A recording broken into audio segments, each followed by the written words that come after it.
सुनहरी सुबह थी। जंगल में हरियाली मुस्कुरा रही थी। रानो चिड़िया का बेटा कुकू, जो अब थोड़ा बड़ा हो चुका था, नदी के किनारे वो पानी पीने गया था। उसकी माँ ने उसे सावधान रहने को कहा था, लेकिन कुकू को दुनिया देखने का बहुत शौक था। कुकू सीधे उड़ते हुए नदी के किनारे जा रहा था। उड़ते उड़ते वो बहुत खुश था और अपने मन ही मन में बोल रहा था, ला ला ला ला ला ला ला ला ला ला ला ला। मैं तो इस दुनिया की हर एक चीज देखूंगा, छोटी बड़ी सब कुछ। बड़ी नदी में जाकर पानी पीऊंगा, फिर देखना ठंडा ठंडा पानी कैसे मेरे पैरों को ठंडक देता है, दिल को ठंडक मिलेगी। और कुकू उड़ता हुआ सीधे नदी के किनारे पहुंच जाता है। कुकू चिड़िया नदी में पानी पीने लगता है। कितना ठंडा पानी है। माँ कहती है कि नदी जीवन देती है। मैं रोज यहाँ आकर उड़ान भरूंगा और दूर दूर तक जाऊंगा। लेकिन उसी शांत नदी के नीचे छिपा हुआ था एक विशाल मगरमच्छ। उसकी आंखें कुकू की मासूमियत पर टिकी हुई थी। अरे वाह वाह, ये चिड़िया का बच्चा कितना नाजुक है। बस एक झपटा और मेरा पेट भर जाएगा। आज तो यही मेरा शिकार बनेगा। इतना कहकर जैसे ही कुकू अपनी चोंच को पानी में डुबोता है, मगरमच्छ बिजली की रफ्तार से ऊपर की ओर आता है। वो बहुत तेज आ रहा था। वो बस कैसे भी कर कुकू पर हमला करना चाहता था और वो तेजी से कुकू पर हमला कर देता है। उसका जबड़ा कुकू के पंखों में लगता है, जिससे कुकू का पंख घायल हो जाता है। माँ बचाओ, मेरा पंख टूट गया। माँ मुझे बचाओ। कुकू किसी तरह जान बचाकर किनारे हो जाता है, लेकिन उसका पंख बुरी तरह घायल हो चुका था। अब वो उड़ भी नहीं पा रहा था। वहीं दूसरी तरफ रानो चिड़िया अपने बेटे कुकू की राह देख रही थी। हे भगवान, ये कुकू अभी तक नहीं आया। कहीं ये फिर से नदी किनारे तो नहीं चला गया। मैंने सुना है उस नदी किनारे एक बड़ा मगरमच्छ है जो सबका शिकार कर रहा है। अगर उसने मेरे बेटे कुकू को नहीं, मैं तो ऐसा सोच भी नहीं सकती। मुझे जाना चाहिए, कहीं मेरे बच्चे को कुछ हो ना गया हो। इतना कहकर रानो चिड़िया घबराती हुई सीधे नदी की ओर निकल जाती है। रास्ते में उसे गौरी कभी मिलती है। अरे रानो बहन, कहाँ उड़ती जा रही हो? बड़ी घबराई हुई लग रही हो। क्या हुआ? सब ठीक तो है ना? गौरी बहन, क्या बताऊं, कुकू अभी तक घर नहीं आया। मैंने उसे कितना समझाया है कि नदी किनारे ना जाया करे, लेकिन मुझे लगता है वो वहीं गया होगा। रानो बहन, तुम्हें बिल्कुल सही लगता है। जब मैं दाना लेकर आ रही थी तो कुकू नदी की ओर ही जा रहा था। जाओ जल्दी जाओ, कहीं कोई दुर्घटना ना हो जाए। इतना सुनकर रानो चिड़िया की आंखों से तो आंसू बहने लगते हैं। वो फौरन उड़ती हुई जाती है। तेजी से उड़ते हुए वो कुकू के पास पहुंच जाती है। हे भगवान, ये सब क्या हो गया? बेटा, तू मेरा सहारा नहीं, तू मेरी सांस है। जब तक मैं जिंदा हूँ, मैं तेरे लिए दुनिया से लड़ूंगी। रानो चिड़िया छोटे कुकू को अपने ऊपर उठाकर सीधे घोंसले में ले आती है। अब रानो को अकेले ही सब कुछ करना पड़ता था। वो दिन रात मेहनत करती, जंगल के व्यापारियों के पास सामान ढोती और अपने हरी घास के घर को किसी तरह चलाती। ऐसे ही एक शाम कुकू अपनी माँ से कहता है, मम्मा, मैं किसी काम का नहीं रहा, आप पर बोझ बन गया हूँ। काश मैंने आपकी बात मान ली होती और मैं ठंडा पानी पीने उस नदी की ओर ना जाता। कुकू बेटे, ऐसा ना कहें। बच्चे कभी अपने माँ बाप पर बोझ नहीं होते। मेरे बच्चे, आप तो मेरी जिंदगी है, मेरी जान है आप। ऐसा कहकर रानो चिड़िया अपने बेटे कुकू को अपने गले से लगा लेती है। ऐसे ही एक दिन रानो चिड़िया काले बादलों के नीचे भारी बोझ उठाए कालू सेठ का सामान लेकर जा रही थी। तभी रास्ते में तेज बारिश शुरू हो जाती है। हे भगवान, ये क्या बारिश हो गई। हे बादलों, थोड़ा रहम करो। मेरे पंख भीग गए हैं, मेरी हड्डियां थक गई हैं, लेकिन मेरे बच्चे को मैं भूखा नहीं सोने दूंगी। मैं खूब मेहनत करूंगी और कैसे भी कर अपने बेटे के लिए दाना लेकर जाऊंगी। और फिर रानो चिड़िया तेज बारिश में ही अपना काम जारी रखती है। चलते चलते वो थक जाती है। तभी रास्ते में एक पेड़ के नीचे उसे कुछ अजीब सा दिखता है। पास जाकर जब वो देखती है तो एक सांप का बच्चा एक पत्थर के नीचे दबा हुआ था। अरे ये तो सांप का बच्चा है। कितने दर्द में है। चाहे वो सांप हो या कोई भी हो, पर बच्चा तो बच्चा ही होता है। मैं इसे ऐसे नहीं छोड़ सकती। रानो चिड़िया ने अपने पंखों से बहुत मुश्किल से उस पत्थर को हटाया और सांप के बच्चे को बाहर निकाला। वो कांप रहा था और उसकी आंखों में आंसू थे। तभी अचानक से एक चमक उत्पन्न होती है और एक अजीब सी आवाज महसूस होती है, जैसे कोई रानो चिड़िया की ओर आ रहा हो। एक इच्छाधारी नागिन तेजी से दौड़ती हुई रानो चिड़िया के पास आ जाती है। उसकी आंखों में चमक थी। रानो चिड़िया, तूने मेरे बेटे की जान बचाई है। मैं एक इच्छाधारी नागिन हूँ। हम नाग वंश के हैं और हमारे नाग वंश में एहसान का बदला जरूर चुकाते हैं। रानो चिड़िया उस नागिन के सामने अपना सर झुका लेती है। मैंने तो सिर्फ एक बच्चे की जान बचाई है, मैं कोई इनाम नहीं चाहती। रानो, तेरा यही स्वभाव है, तेरा सबसे बड़ा गुण है। आज मैं तुझे वो दूंगी जो तेरे जीवन को ही बदल देगा। अब तू घर जा, तुझे वो सब मिलेगा जो तुझे चाहिए है। एक जादुई पेड़ जिस पर अनगिनत सेब होंगे, जिससे तेरी जिंदगी आसान हो जाएगी। मैं जानती हूँ तेरा बेटा भी अपाहिज हो चुका है। जा, जब तू घर जाएगी तो वो भी ठीक मिलेगा। इतना कहकर नागिन वहाँ से अदृश्य हो जाती है और उसका बेटा नाग भी वहाँ से गायब हो जाता है। रानो चिड़िया उस बोझे को लेकर सीधे अपने घर की ओर आ जाती है। हे भगवान, ये तो सच में जादुई पेड़ है। इस पर फल तो बहुत घने हैं। अब कोई भी घर भूखा नहीं रहेगा और अब मेरे बेटे का पंख शायद वो भी सही हो गया होगा। रानो चिड़िया खुशी खुशी अपने घोंसले की ओर जाती है। वो देखती है कि उसका बेटा कुकू अब पूरी तरह सही हो चुका है। वो अपने बेटे कुकू को अपने गले से लगा लेती है। माँ, मैं फिर से उड़ सकता हूँ। माँ, मैं फिर से तुम्हारा सहारा बन सकता हूँ। देखो माँ, मेरे पंख बिल्कुल सही हो गए हैं। अब मैं बिल्कुल ठीक हूँ माँ। कुकू बेटे, ये सिर्फ तेरी उड़ान नहीं, ये हमारी नई जिंदगी होगी। मेरे बेटे, हमेशा याद रखना, सच्ची मदद कभी व्यर्थ नहीं जाती और माँ का प्यार सबसे बड़ा जादू होता है। ऐसे ही रानो चिड़िया के घर में फिर से खुशियाँ लौट आई थी। जादुई सेब का पेड़ हर दिन फल देता और कुकू फिर से उड़ान भरता। अब मैं सिर्फ उड़ नहीं रहा हूँ, अब मैं अपनी माँ के सपनों के साथ उड़ रहा हूँ। अब मुझे किसी चीज से डर नहीं लगता। मेरे पास मेरा बेटा है, मेरा घर है और वो आशीर्वाद है जो मुझे बिना मांगे मिला है। ऐसे ही जंगल में अब रानो चिड़िया और कुकू चिड़ी की कहानी हर पक्षी को सुनाई जाती और उस जादुई पेड़ के नीचे माँ बेटे की एकता की छाया हमेशा बनी रहती। वो जंगल के पक्षियों की मदद किया करते। इस कहानी से सीख मिलती है, सच्ची मदद चाहे कितनी भी छोटी क्यों ना हो, कभी व्यर्थ नहीं जाती। माँ का प्यार, संघर्ष और निस्वार्थता मिलकर वो चमत्कार करते हैं जो दुनिया की कोई ताकत नहीं कर सकती।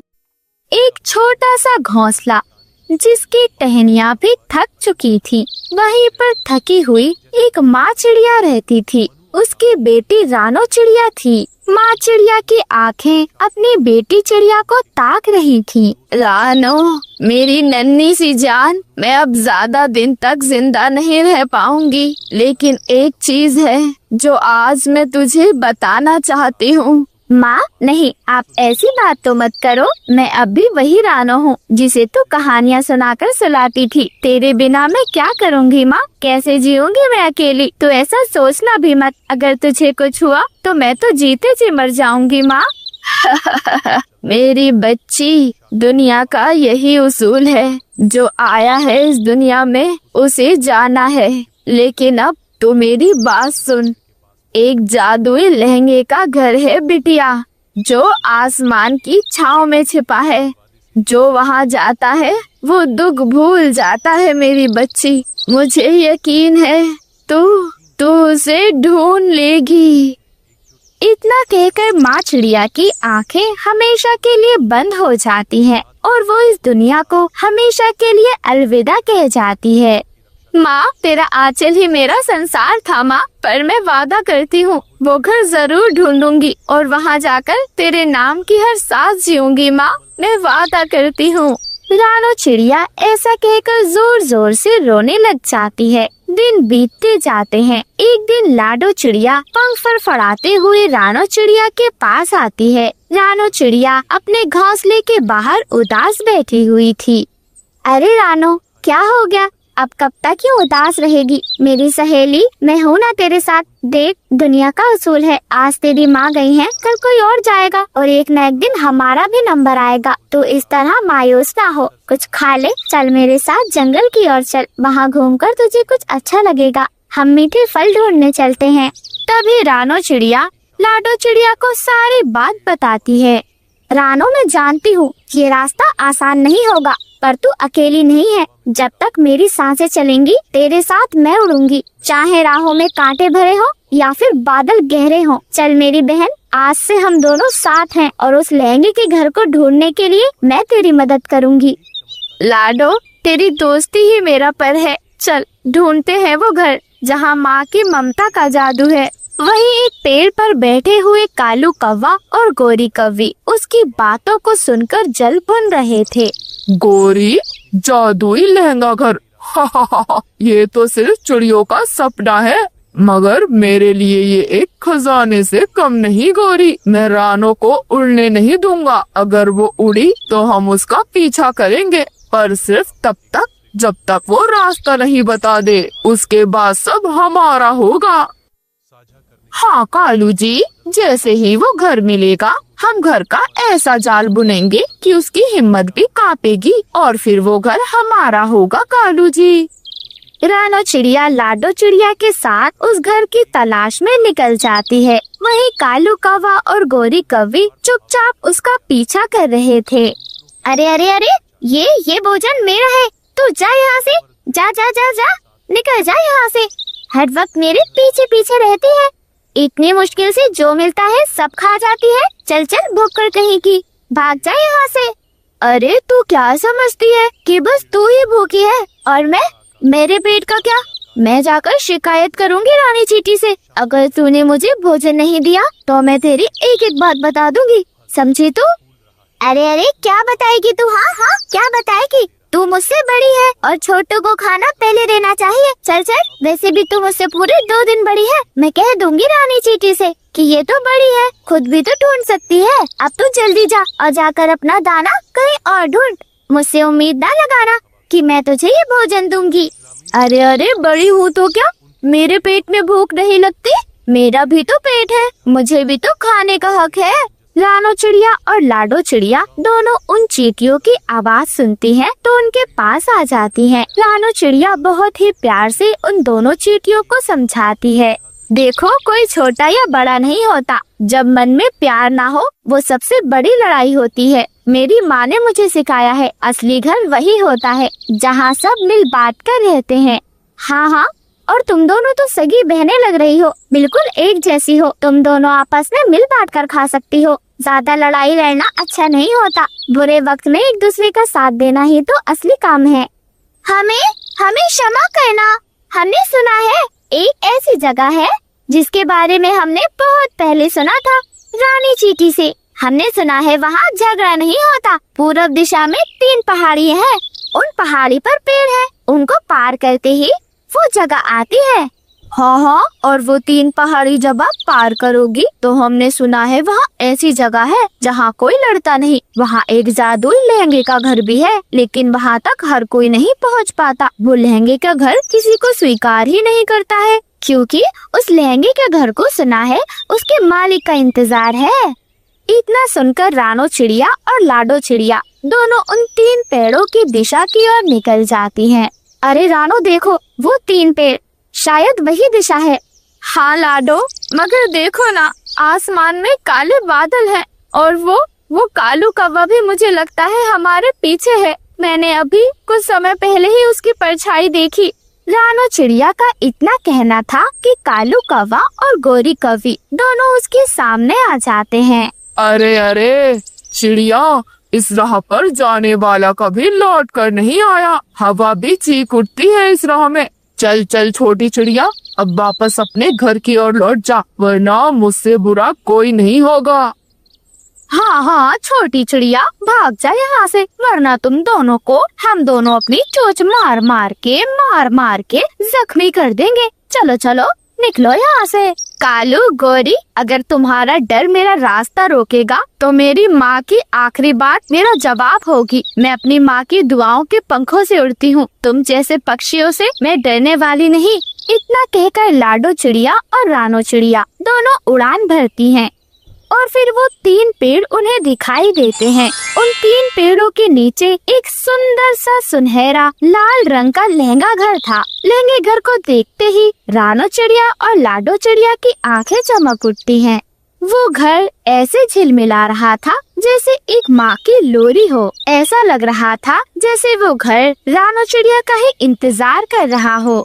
माँ देखो ना, मैं आ गई। ये सिर्फ घर नहीं, तेरी ममता की परछाई है। मैं तुझसे अलग नहीं, तेरे भीतर ही उड़ती आई हूँ माँ। देख, मैंने तेरा सपना पूरा कर दिया। आ गई मैं इस घर तक। तभी उस जादुई लहंगे घर से एक रोशनी निकलती है और एक आवाज गूंजने लगती है। रानो, ये घर तुम्हारा ही है। ये घर सालों से तुम्हारा इंतजार कर रहा था। इसमें तुम्हारी माँ की माँ, तुम्हारी कई पीढ़ियाँ पली हैं। अब वक्त है इस घर में तुम्हारे रहने का। इस घर में तुम्हारे सिवा किसी का हक नहीं, लेकिन जब तुम चाहो तो हर पक्षी को इस घर में पनाह दे सकती हो। तभी कालू कौवा और गोरी कौवी भी वहाँ पर पहुँच जाते हैं, लेकिन दोनों की आंखों में एक डर था। वो उस लहंगे की चमक और रानो चिड़िया के प्रति उस लहंगे का प्यार देखकर थोड़ा डर गए थे। रानो, हमें माफ कर दो। हम डर लेकर आए थे, पर ये जगह तो सिर्फ प्रेम से बसी है। हाँ रानो, डर भी हार सकता है। ये कभी सोचा ना था। जब दिल एक हो जाए तो बस प्रेम ही बचता है। रानो बहन, हमें माफ कर दो। अरे यही तो असली जादू है, एकता, प्रेम और ममता का जादू, जो डर को भी छूने नहीं देता। कालू कौवा और गोरी कौवी वहाँ से उड़ जाती। रानो चिड़िया अपनी सहेली लाडो चिड़िया के साथ उस घर के अंदर जाती है। उस लहंगे के घर में हर तरह का भोजन भी था, मीठे फल थे और एक सुकून था। ऐसे ही धीरे धीरे समय बीतता जाता है। रानो चिड़िया अब अकेली नहीं थी, उसके साथ उसके बच्चे थे। वहीं कालू कौवा और गोरी कौवी आपस में बातें कर रहे थे।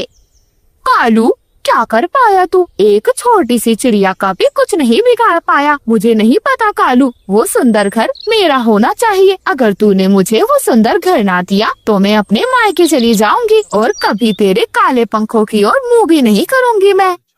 गोरी, मैंने बहुत तगड़ा प्लान बनाया है, बस तू देखती जा अब मैं क्या करता हूँ। वही रानो चिड़िया अपने सुंदर लहंगे के घर में बैठी हुई थी। घर की दीवारों पर रेशमी कपड़े थे, रंग बिरंगे फूलों की कढ़ाई से सजा हुआ था।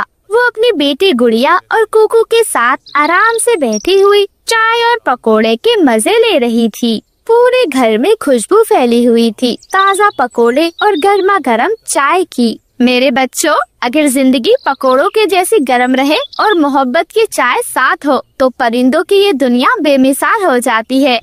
मम्मा, ये घर कितना ज्यादा सुंदर है। मेरे सभी दोस्त कहते हैं कि हमें भी कभी अपने घर पर बुलाओ। हाँ मम्मा, मैं भी अपने दोस्तों को इस घर में लेकर आऊंगा। सब कहते हैं कि हमारा घर तो जंगल के सभी परिंदों से अलग है। ये घर जादुई है माँ। रानो चिड़िया ये सब सुनकर हंसने लग जाती है, लेकिन तभी अचानक आकाश काले बादलों से घिर जाता है। पेड़ों के बीच कालू कौवा और गोरी कौवी उड़ते हुए आते हैं। उनके इरादों में साजिश भरी हुई थी। पकोड़ों की खुशबू और चैन की चाय। रानो को लगता है कि हम हार गए हैं। आज मैं उसकी खुशियों को धुंध में बदल दूंगा। आई बड़ी बनती है शरीफ परिंदा। अब देख, तेरे लहंगे घर का हम क्या हश्र करते हैं। तू तो बस कपड़े की चिड़िया है और हम तो आग हैं, आग। और फिर वो दोनों मिलकर जादुई लहंगे घर को आग लगा देते हैं। वो घर जलकर राख हो जाता है। रानो चिड़िया और उसके बच्चे वो बेघर हो चुके थे। तभी तेज बारिश भी आ जाती है। रानो चिड़िया अपने दोनों बच्चों को अपने पंखों से ढक लेती है और शाखा पर बैठ जाती है। हे ऊपर वाले, मेरे बच्चों का हंसता आशियाना खाक हो गया है। एक माँ का घर सिर्फ ईंट नहीं होता, उसके जज्बात का बसेरा होता है। क्या कसूर था इन मासूम परिंदों का। मैं नफरत से हार नहीं मानूंगी, पर ये चोट बहुत गहरी है भगवान। रानो चिड़िया ऐसा कहती जाती और अपने बच्चों को अपने पंखों में समेटती जाती। रानो चिड़िया की आंखों से आंसू बह रहे थे। तभी एक सुंदर सा मोर वहाँ पर प्रकट होता है। एक चमक फैलती है, जंगल की हवाओं में सुकून आता है। रेशमी रोशनी के बीच एक शानदार जादुई मोर आता है। उसके पंख इतने सुंदर थे जैसे कोई करिश्मा, और उसकी आवाज सबसे ज्यादा सुरीली थी। रानो, जब एक माँ की आंखें नम होती हैं, तब पूरी कायनात उसे सुनती है। तू टूटी नहीं, तू तो उस उड़ान का नाम है जो हर मौसम से ऊपर जाती है। आओ, मैं तुम्हारे लिए फिर से घर बनाऊंगी, एक ऐसा जादुई आशियाना जहाँ ना आग पहुँच पाएगी, ना बारिश उसे तर कर पाएगी। गर्मी में वो ठंडा रहेगा, सर्दी में गर्म, और आज तो उसे छू भी नहीं पाएगी। और फिर मोर एक जादुई रोशनी प्रकट करता है। उसमें से सुनहरे धागे निकलते हैं और उस रोशनी में से एक सुंदर सा घर बनकर तैयार हो जाता है। एक ऐसा अद्भुत घर जो प्रकृति के हर इम्तिहान को पास कर सकता था। रानो चिड़िया अपने दोनों बच्चों के साथ उस घर में खुशी खुशी फिर से रहने लगती है, लेकिन उसके दिल में कालू कौवे और गौरी कौवे का डर मौजूद था। हे भगवान, मेरे बच्चों को सलामत रखने के लिए तेरा बहुत बहुत शुक्रिया, लेकिन अगर वो कालू और गौरी फिर से आए तो मेरे बच्चों का क्या बनेगा। अब मैं फिर से बेघर नहीं होना चाहती। वही कालू कौवा और गौरी कौवे फिर से आते हैं, मगर जैसे ही वो आग फेंकते हैं, वो घर चमक उठता है। वो चमक उन्हें चारों ओर से घेर लेती है और उन दोनों को उड़ाते हुए दूर एक सुनसान जगह पर ले जाकर फेंक देती है। वहाँ ना कोई शाखा है, ना कोई आवाज, अगर है तो सिर्फ और सिर्फ सन्नाटा और पछतावा। उस जंगल में एक जादुई आवाज गूंजने लगती है, जिसने मोहब्बत को जलाया उसे अब अकेलेपन की सजा मिलेगी। रानो की मंगिया पर उठाने वालों का ठिकाना अब वीरानियां ही है। और फिर एक सन्नाटा छा जाता है। वहीं दूसरी ओर रानो चिड़िया अपने जादुई घर में अपने बच्चों के साथ बैठी हुई थी। घर की दीवारों पर मोर के पंखों की चमक थी और वो फिर से अपने बच्चों के साथ गर्मा गर्म पकोड़े और चाय खा पी रही थी। अब ये घर मेरी पहचान नहीं, ये मेरी कहानी है और मेरे बच्चों को अब कोई डरा नहीं सकता, क्योंकि ये घर प्यार से बना है जो कभी नहीं उजड़ सकता। वो अपने दोनों बच्चों को अपने पंखों में छुपाती है और उनसे खूब लाड़ प्यार करती है। मम्मा, अब मैं अपने दोस्तों को इस घर में ला सकती हूँ। मम्मा, मैं बहुत डर गई थी। मैंने सोचा हमारा घर तो जल गया है, अब कोई भी हमसे दोस्ती नहीं करेगा। हाँ मम्मा, और मैं भी यही सोच रहा था। जब मेरे दोस्त मुझसे कहेंगे कि हमें अपने घर ले चलो, तो मैं उन्हें क्या दिखाता मम्मा। लेकिन अब देखो मम्मा, ये घर तो फिर से वापस आ गया है। अब मैं अपने दोस्तों को अपने घर में लाऊंगा। मम्मा, क्या आप उनके लिए चाय और पकोड़े बना देंगी? हाँ मेरे बच्चों, क्यों नहीं, आपकी मम्मा जरूर ऐसा करेगी। मेरे बच्चों, एक माँ अपने बच्चों की खुशी के लिए सब कुछ करती है। एक माँ कभी हार नहीं मानती। अब मैं तुम्हें उड़ना सिखाऊंगी, दाना खोजना सिखाऊंगी और इतना मजबूत बनाऊंगी कि कोई भी कौवा या कौवी आगे चलकर तुमसे उलझने की कोशिश भी ना करे।